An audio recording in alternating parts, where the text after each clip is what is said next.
इस खूबसूरत लड़की को ध्यान से देखो, वह अपने फोटोशूट की तैयारी कर रही है। ये पहली बार है जब वह किसी मैगजीन कवर की शूटिंग कर रही है। वह अपना सबसे अच्छा रूप दिखाना चाहती है। फिर वह शर्माते हुए स्टूडियो में चली जाती है। लड़की के अनोखे फिगर को देखकर फोटोग्राफर मन ही मन आह भरने से खुद को रोक नहीं पाया।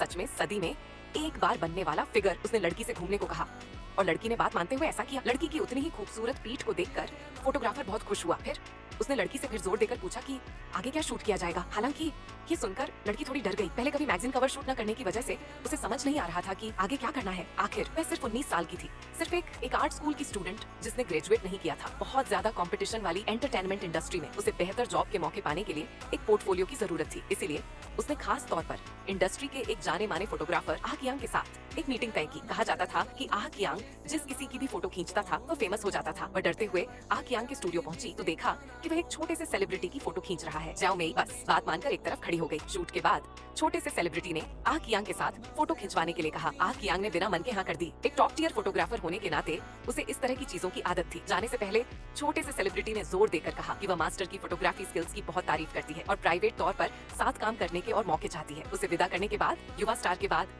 एक यांग ने ज्याओ मेई का स्वागत किया, जो पास में इंतजार कर रही थी। ये जानने पर कि ज्याओ मेई अभी भी कॉलेज स्टूडेंट है, एक यांग ने ध्यान से फोटोशूट के लिए सावधानियां बताई और उसे एक थीम और आउटफिट चुनने को कहा। फोटोग्राफर का चार्म देखकर ज्याओ मेई शूट के लिए बहुत एक्साइटेड हो गई। उसने जल्दी से एक थीम चुन ली, लेकिन शूट से पहले वह अभी भी थोड़ी नर्वस थी। एक यांग ने उसकी शर्म और एक्साइटमेंट देखी, इसीलिए उसने उसे अपनी मसल्स को रिलैक्स करने के लिए 2 डंबल लेने को कहा, नहीं तो शूट के दौरान उसके मूवमेंट अननेचुरल होंगे। एकियांग के प्यार से दिलासा देने पर जाओ मेई धीरे धीरे रिलैक्स हुई और उसने एकियांग के हाथ की मसल्स की मसाज भी की, जिससे उसे मास्टर फोटोग्राफर की मौजूदगी का एहसास हुआ। इंस्ट्रक्टर की मदद से आखिरकार शूटिंग शुरू हुई।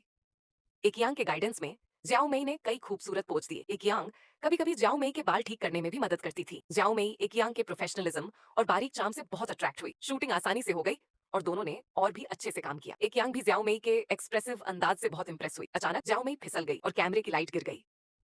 इमरजेंसी में एक यांग बिना किसी हिचकिचाहट के आगे बढ़ा और ज्याओ मेई को अपने शरीर से ढक लिया। ज्याओ मेई इसके लिए बहुत शुक्रगुजार थी। वह एक यांग की बहादुरी से पूरी तरह इंप्रेस हुई। जैसे ही ज्याओ मेई खुद को चोट लगने के लिए चेक कर रही थी, एक यांग चुपचाप दरवाजे पर आ गई। ज्याओ मेई ने उसे शक से देखा, लेकिन एक यांग ने एक जानी पहचानी मुस्कान दी और आराम से दरवाजा बंद कर दिया।